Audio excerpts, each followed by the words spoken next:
todos los habitantes, hombres y mujeres de Álvaro Obregón. Quisiéramos señalar, sí, está bien el sonido, sí. Quisiéramos señalar que estamos proponiendo como método de trabajo, hablemos de la ciudad con la doctora Claudia Sheinbaum. Ella expondrá precisamente esto que está planteando, qué ciudad queremos nosotras. Y si gustan, no hay ninguna intervención, al final haremos unas pequeñas intervenciones, preguntas sobre lo que ella expuso. Si les parece, serían breves, unos 2 minutos. Y déjenme presentar con mucho gusto y con mucho orgullo a la compañera Claudia. Es una mujer que ha sabido desarrollar y combinar los campos de la academia y la investigación con el servicio público. En el ámbito académico es doctora en ingeniería energética, investigadora de la UNAM, integrante del panel intergubernamental del cambio climático que obtuvo el Premio Nobel de la Paz en 2007, miembro de la Comisión para Políticas de Desarrollo de la ONU. En el ámbito político, actual jefa delegacional en Tlalpan, exsecretaria del Medio Ambiente en el gobierno de Andrés Manuel López Obrador. Durante su periodo como secretaria del Medio Ambiente, logró reducir casi en un 30% la contaminación en nuestra ciudad. Coordinó y participó en la construcción de los segundos pisos y el Metrobús. Pero con más orgullo encabezó en el periodo de la defensa del petróleo, junto con miles de mujeres de esta ciudad, las Adelitas, que salieron a la calle a defender la privatización de nuestro petróleo.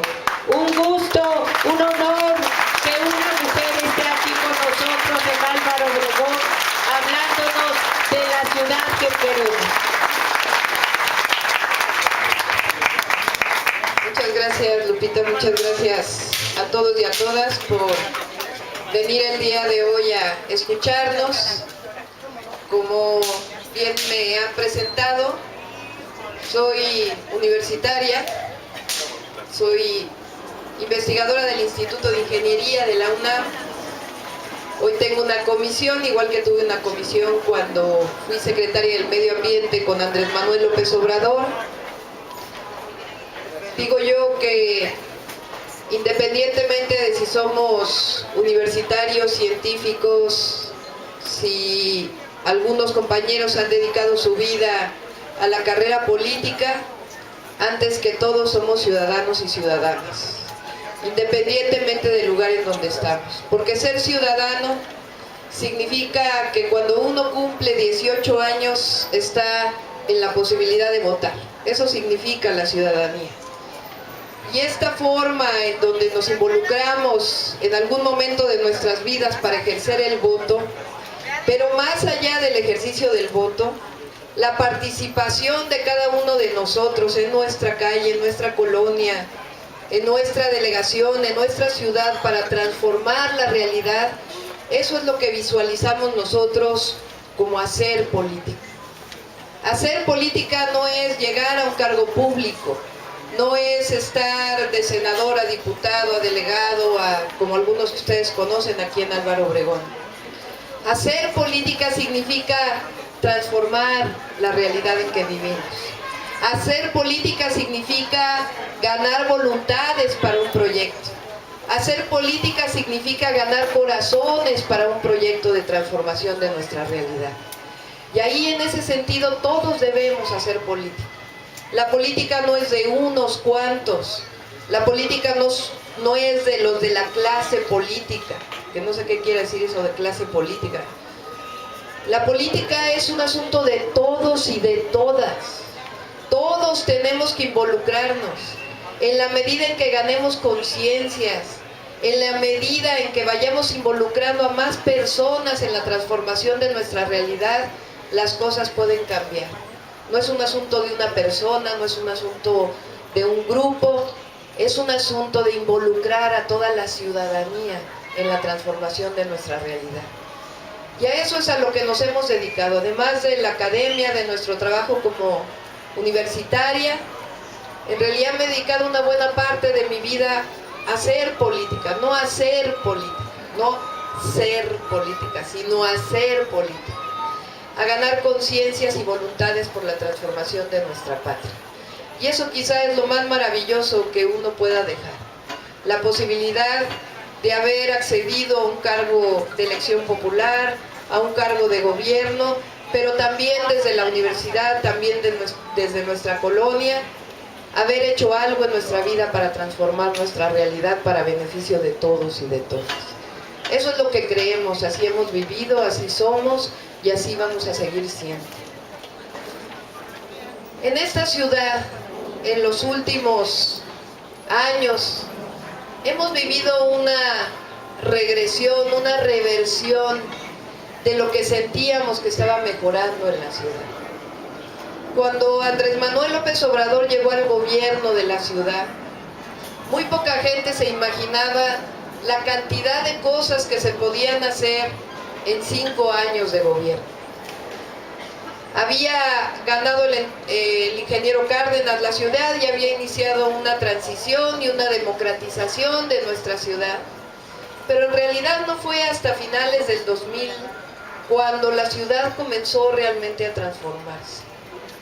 Y en 5 años, si ustedes lo recuerdan, hay tantas cosas que se hicieron en esta ciudad: 16 preparatorias, una universidad pública, se hicieron centros de salud, se hicieron hospitales, se hizo la pensión a adultos mayores universal, se hizo la pensión o el apoyo a madres solteras para disminuir las desigualdades que normalmente una jefa de familia que atiende sola a la familia tiene frente a la sociedad. Se hizo el apoyo a discapacitados, se hicieron los programas de uniformes y útiles escolares, se hicieron los segundos pisos del periférico, los gratuitos, el Metrobús. Cambió la forma de administrar el gobierno se hizo chiquito y todo lo demás se decidió invertirlo para la gente. Cuando en el 2000 Andrés Manuel llegó a la ciudad y dijo: esta va a ser la ciudad de la esperanza, si nosotros nos recordamos, a lo mejor hay muchos jóvenes aquí, pero si nosotros que vivimos aquella época recordamos lo que vivía la ciudad en aquella época, con los incrementos en los índices de inseguridad, los problemas de desigualdad, los problemas de movilidad, esta circunstancia que vivíamos no solamente tenía que ver con que no se habían hecho obras públicas, con que no se había destinado recursos para el desarrollo social, sino tenía que ver con un estado de ánimo que vivíamos los habitantes de esta ciudad, en el sentido de que las cosas no iban para bien, sino que al revés, esta ciudad era muy difícil transformarla y era complicado rescatar la posibilidad de la esperanza para la ciudad. 5 años después, todos creíamos, no solamente los que vivíamos en la Ciudad de México, sino los que vivían fuera de la ciudad, que esta ciudad era la ciudad de la esperanza, y que las cosas iban bien, y que se iniciaba una transformación, o que se había dado paso a esa transformación para vivir una ciudad completamente distinta, en donde todos los que vivíamos o vivimos aquí nos sentíamos orgullosos, única en el país. Lo que se hace en la Ciudad de México se irradia al resto de la República. A partir de los programas que se hicieron entonces, el gobierno federal y otros estados de la República comenzaron a copiar lo que se hacía en la Ciudad de México. No solamente la pensión de adultos mayores, sino muchas otras cosas. El Metrobús, los segundos pisos, el programa de vivienda que se hizo. Con la administración de Ebrard a lo mejor hay muchas cosas en las que no estamos de acuerdo, que se hicieron, como los segundos pisos privados, que no estamos de acuerdo, que se privatice el espacio público para beneficio de unos cuantos, pero en un reconocimiento también disminuyeron los índices de inseguridad, se ampliaron espacios públicos, Se ganaron derechos para las mujeres, para la diversidad sexual. Y esta ciudad en 2012 también sentíamos que iba en un ánimo de cambio. En 5 años de la actual administración ha cambiado el estado de ánimo de todos los que vivimos en esta ciudad, a pesar del amor que tenemos por esta ciudad donde vivimos. Y ha cambiado el estado de ánimo porque en realidad lo que ha ocurrido es que ahora se incrementaron los índices de inseguridad. Tenemos una ciudad en donde estamos peor que hace 5 años, en términos de delincuencia, en términos de narcomenudeo. Situaciones en donde ya salíamos a la calle sintiéndonos más seguros, hoy otra vez tenemos miedo de salir a las calles. Y no cualquier calle, es decir, hay algunas que están muy seguras y hay otras, las más alejadas, que son más inseguras, donde no llega la policía, donde no hay procuración de justicia, pero en realidad es generalizado. En prácticamente todas las delegaciones aumentó la delincuencia y el problema es que la delincuencia aumentó en delitos más violentos y eso nos genera mucho miedo para salir a las calles. De pronto se desarrolló esta forma de crecimiento de la ciudad en donde a quién le preguntaron si esa es la ciudad que queremos. Estos desarrollos inmobiliarios, megaproyectos, como se han dado en llamar, que en 3 años se vino un boom en donde nos preguntamos, ¿y quién dio permiso para que estas construcciones se desarrollaran? Desarrollos de departamentos, de centros comerciales, por aquí, por allá, por donde vamos, en el periférico, por todos lados hay crecimiento de un boom inmobiliario. Y uno diría, bueno, pues es que hay mucha necesidad de vivienda en esta ciudad. Y la pregunta es, ¿quién puede acceder a un departamento de 5, 6, 7, 8, 9, 10 millones de pesos? Porque este desarrollo inmobiliario no es de vivienda popular. No es para generar procesos comunitarios que nos permitan cada vez estar más cerca, sino más bien son procesos inmobiliarios en donde se impone en una colonia un desarrollo inmobiliario y a nadie le preguntaron si eso es lo que queremos de ciudad. Desarrollos que van a quitar el agua, que van a provocar mayor problemas de movilidad, como el que tienen ustedes aquí en Periférico, y uno se pregunta, ¿y por dónde van a salir tantos coches? Porque la mayoría de los que van a vivir van a tener coche. Y la otra pregunta es, ¿para quién es ese desarrollo inmobiliario? ¿Es para la gran mayoría de los que vivimos en la ciudad o es para una minoría chiquitita? Eso, con procesos de incremento del predial en ciertas zonas, de agua en muchas zonas. Lo que quieren hacer pues es expulsar a las familias que han vivido ahí por años y años, por décadas. ¿Para qué? Para hacer un desarrollo para nuevas personas. Y el problema aquí no es que no se haga vivienda, el problema es qué tipo de vivienda, para quién y por qué expulsar a los pobladores originarios de estas zonas con sus familias que llevan décadas viviendo para convertirlas en una zona como si se pareciera a Nueva York. ¿Quién nos preguntó si la Ciudad de México quiere ser Nueva York? A lo mejor sí, no lo sé, a lo mejor hay gente que sí lo quiere, pero ¿quién nos preguntó? Como los habitantes de esta ciudad.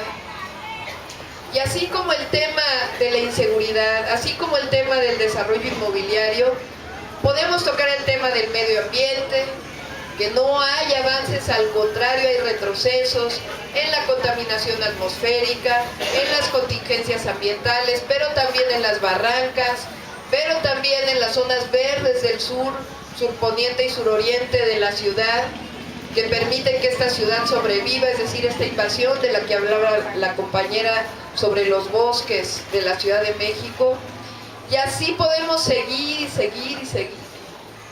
Y no solamente el problema es que no es el desarrollo urbano que nosotros queremos, no es la ciudad que queremos, sino que además nos genera de nuevo esta sensación de que en vez de que las cosas vayan para bien, que tengamos esperanza, que la esperanza finalmente nos da la posibilidad de acción, de progreso, porque la esperanza no es de los edificios, no es de los segundos pisos, la esperanza es de los que vivimos en esta ciudad.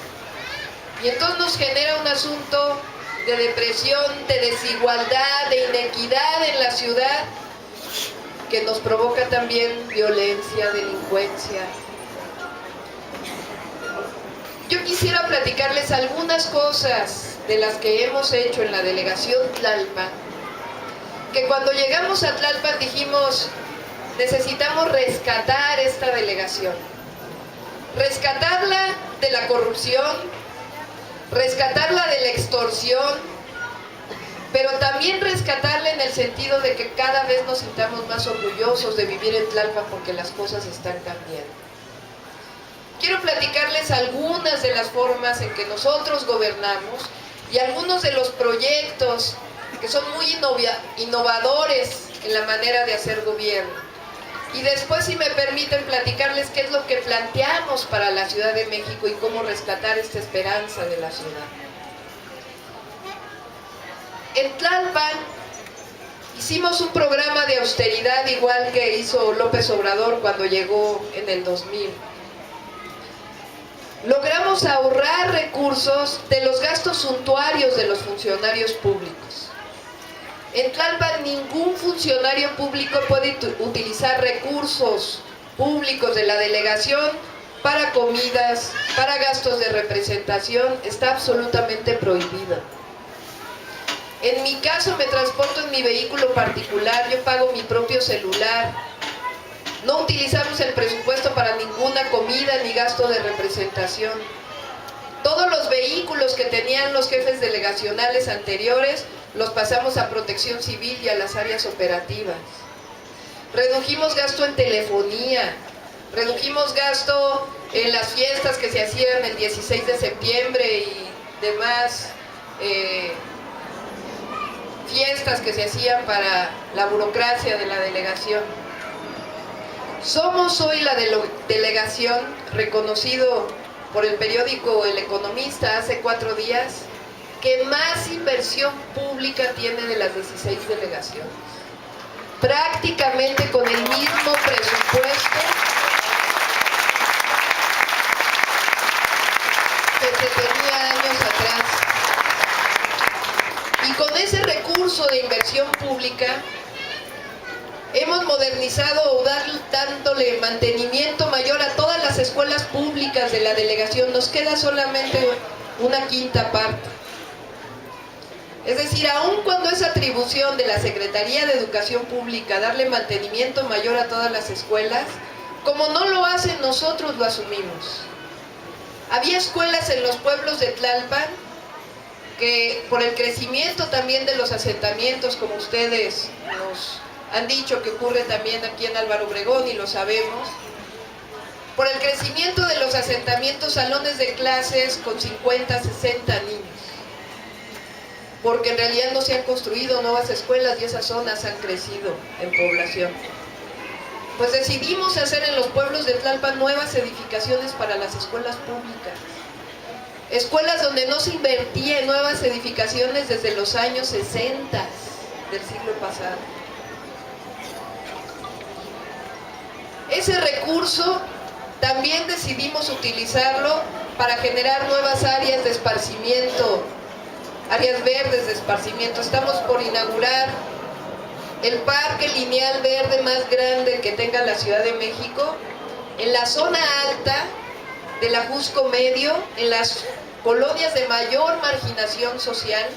Es la ciclopista que ustedes también tienen, pero decidimos convertirla realmente en un parque verde.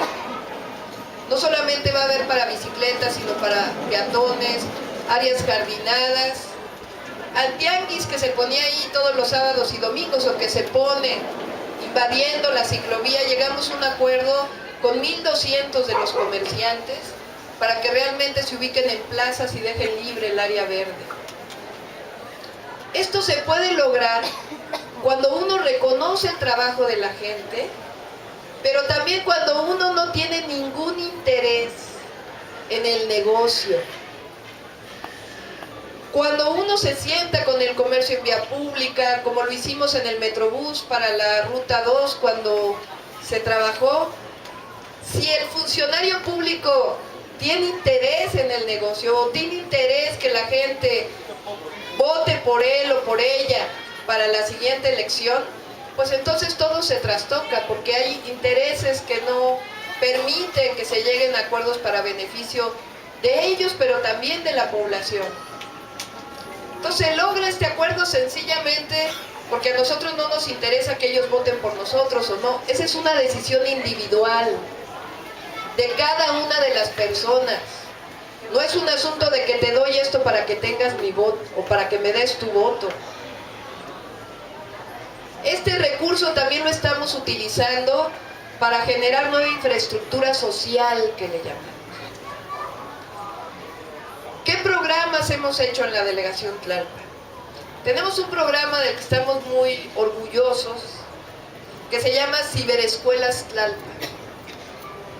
La delegación tampoco tiene atribución para dar educación directamente, pero como nosotros siempre hemos luchado por la educación pública, gratuita, de calidad, lo que dijimos es, ¿qué podemos hacer en la delegación que le dé a los jóvenes que han abandonado la escuela y que están en conductas delictivas o que están sujetos a conductas delictivas opciones y oportunidades completamente distintas a las que tienen ahora? Entonces creamos 20 centros de educación a distancia que hoy van a ser, o al final de este año van a ser 26. Son espacios dignos en donde hay computadoras e internet gratuito. Y en convenio con el INEA pueden terminar la primaria, la secundaria, y en convenio con bachilleres, con CONALEP, con otras instituciones pueden terminar la preparatoria. Pero el problema de cuando un joven abandona la escuela es que es difícil que se siente en una computadora y tenga la disciplina para pasar los exámenes. Todo lo que diseñamos, lo innovador de este proceso, es que le damos desde la delegación, con ese recurso que nos ahorramos, becas a jóvenes que acaban de salir de la licenciatura, de la universidad. Y esas becas sirven para que estos jóvenes sean docentes en las ciberescuelas, maestros, maestras. También le damos una pequeña beca a los profesores jubilados que hay en la delegación para que nos ayuden a trabajar en las escuelas. Y en estas ciberescuelas, cada uno de estos docentes tiene la oportunidad de dar una educación prácticamente personalizada a jóvenes que tuvieron que abandonar la escuela. Y fueron preparados los docentes para entender a estos jóvenes. No solamente cómo se enseña en línea, matemáticas, lectura, sino qué problemas tiene un joven cuando abandona la escuela, problemas de autoestima, problemas familiares, en fin. Fíjense que en año y medio que iniciamos este programa, hay 5.200 jóvenes estudiando en las ciberescuelas. Prácticamente sin ningún recurso adicional.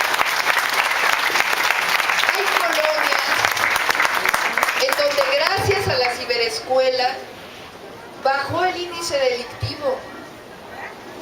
No solamente porque hay mayor vigilancia en un convenio que tenemos con la policía, sino porque dimos oportunidades a esos jóvenes que no tenían otra alternativa de poder llevar a cabo sus estudios. En las ciberescuelas también se enseña ajedrez, hay diversos tipos de talleres y hoy son centros de convivencia juvenil de las colonias. De la misma manera hicimos un programa que se llama Centros de Desarrollo Integral Comunitario. Este programa, cuando llegamos a la delegación había 18 centros comunitarios, hoy tenemos 36 y vamos a llegar a 42. Son espacios en donde las mujeres principalmente tienen opción de capacitación para el empleo. pero no solamente en los oficios tradicionales que muchas veces se nos encasilla como mujeres, que costura, o estilismo, o macramé, o cocina, sino que en Tlalpan tenemos mujeres plomeras que enseñan plomería, a hombres y a mujeres. Tenemos mujeres electricistas que enseñan electricidad. Tenemos mujeres que saben arreglar celulares, que enseñan cómo arreglar celulares. Y los oficios tradicionales que también se dan, la idea es que tengan una actividad creativa, que no solo aprendamos a coser en una máquina, que ya de por sí es importante, sino que aprendamos a hacer nuestras propias prendas, que las diseñemos. Y esto tiene que ver con la creatividad, con esto que les decía al principio. En el momento que también hacemos actividades creativas, también nos transforma y nos da oportunidad de otras acciones. Estos centros de desarrollo integral comunitario son centros de la cultura también. Cada 15 días hay cineclub, cada diario prácticamente hay clubes de lecturas para niños y niñas, de tal manera que las mujeres dejan a sus hijos mientras ellas están en su taller. Y tenemos esquemas de comercialización de los productos de los CEDICs. Y por si fuera poco, tenemos un recurso de 11 millones de pesos, apartado precisamente por la reingeniería del presupuesto de la delegación, que nos permite que cuando terminan un curso las mujeres, se les pueda orientar a formar una pequeña empresa o una cooperativa y se les da un apoyo a fondo perdido para que puedan poner su pequeño negocio. ¿Saben cuántas personas pasaron por los CEDICs el año pasado? 18,000. Esto es lo que nos dice. Además tenemos un programa que se llama Deporteando, que en cualquier módulo deportivo hay también promotores deportivos que se dedican a promover el deporte para cualquier edad, desde los pequeñitos hasta los adultos, mujeres, hombres y en particular jóvenes. Ese año acabamos de inaugurar un deportivo y estamos haciendo 8 deportivos más. De estos llanos que hay, llanos de tierra, los convertimos realmente en deportivos integrales. Total, eso sí, todas las actividades son totalmente gratuitas, porque para nosotros la educación y lo que ofrece el gobierno tiene que ser gratuito para que realmente tenga acceso. Esto que les cuento que hemos hecho en Tlalpan, a nosotros lo que nos interesaba cuando llegamos a la delegación era lo que les decía: mostrar que es posible un gobierno distinto, innovador, mostrar que es posible que haya un gobierno que no sea corrupto y que utilice los recursos realmente para beneficio de la gente. En la zona de los pueblos originarios hicimos nuevos edificios para las subdelegaciones, para las autoridades locales, que dieran una visión distinta, que los edificios que tenían eran del año 1955, algunos, imagínense. Entonces es posible transformar el lugar donde vivimos. Tenemos el primer lugar de las 16 delegaciones en atención a la ciudadanía reconocido por el gobierno de la ciudad. No quiero decir que todo está resuelto en Tlalpan. Hay muchos problemas todavía, sería absurdo, ridículo decir que todo está resuelto. Pero sí es factible construir un equipo de gente honesta, que tenga relación con la ciudadanía y que nos permita transformar nuestra realidad. En Tlalpan, les platico, tenemos 2 desarrollos inmobiliarios que llegaron y nos dijeron: queremos remodelar unas plazas comerciales. Y lo que les dijimos: está bien, tienen el permiso de la CEDUBI, solamente que lo único que tienen que hacer es convencer a la ciudadanía, antes que al gobierno delegacional, de que vale la pena hacer esa remodelación. Y lo que hicimos fue reunir a los vecinos y que los desarrolladores presentaran su proyecto,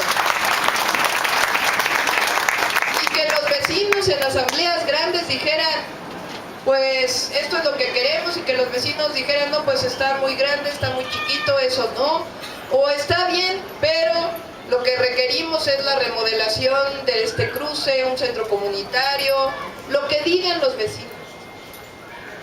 Había inclusive desarrollos que ya habían sido autorizados y que habían iniciado cuando nosotros llegamos a la delegación, e hicimos exactamente lo mismo. Primero revisar si estaban en orden, y si estaban en orden decir, a ver, no puedes seguir construyendo hasta que no te sientes con los vecinos a poder acordar. Son los únicos proyectos que ha habido en la delegación. No hay nuevos proyectos de desarrollo inmobiliario. Porque lo que hay que gobernar es con un gobierno abierto hacia la ciudadanía. En mi caso doy audiencia pública miércoles, jueves y viernes de 6 a 8 de la mañana. Puede llegar cualquier ciudadano a plantear cualquier problema de la delegación y hacemos todo lo posible por resolverlo. Tenga que ver con la delegación o no, porque aunque no tenga que ver con la delegación, nosotros ayudamos al ciudadano a gestionar, a darle asesoría jurídica, ayudar a bajar su tarifa de predial, de agua. ¿Qué planteamos para la Ciudad de México? Nosotros hemos hablado de 5 ejes con los que debería gobernarse la Ciudad de México. Hemos hablado de innovación, que ahorita les platico qué quiere decir eso. Hemos hablado de sustentabilidad, que tiene que ver con los temas ambientales, tiene que ver con las barrancas, tiene que ver con el suelo de conservación, pero también tiene que ver con el agua, con la contaminación atmosférica.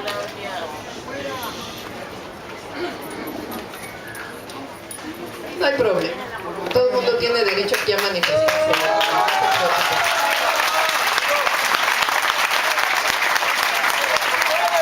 Si quieren salir en la foto, con todo el gusto pueden ampliarla, no se preocupen.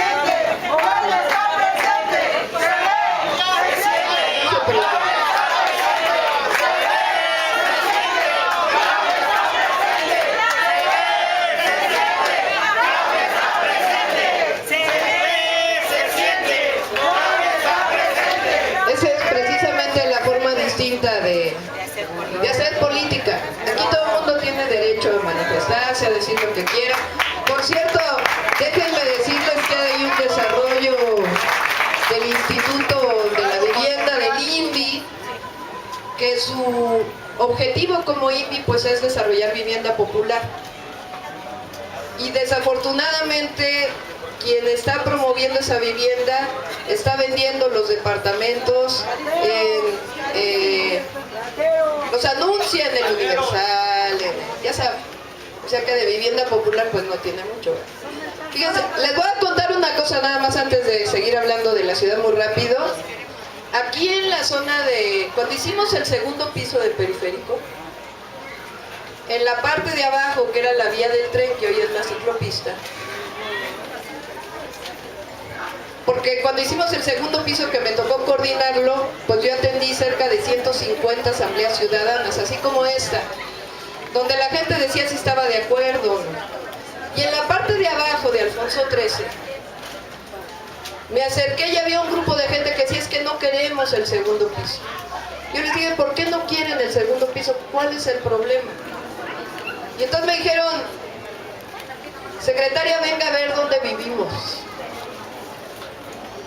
Y fuimos a las casas en donde vivía la gente en unas condiciones terribles, detenidas por polines, además ni siquiera eran de ellos, rentadas.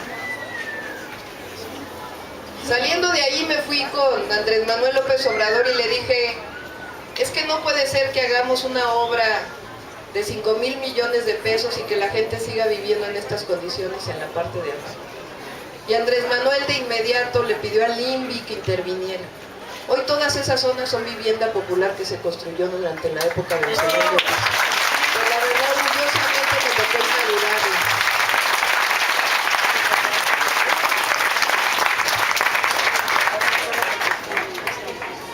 En fin, bueno, decía que la ciudad hay que gobernarla o hay que transformarla con innovación, con todas en el mismo nivel, con equidad igualdad, de manera honesta y transparente y con un gobierno abierto. ¿A qué me refiero con innovación?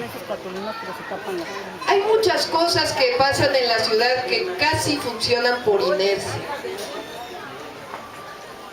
Por ejemplo, el problema del agua. Ustedes saben perfectamente qué es lo que pasa cuando no hay agua. ¿A quién culpan ustedes primero? Al valvulista, ¿no? Que por cierto son unos héroes en esta ciudad.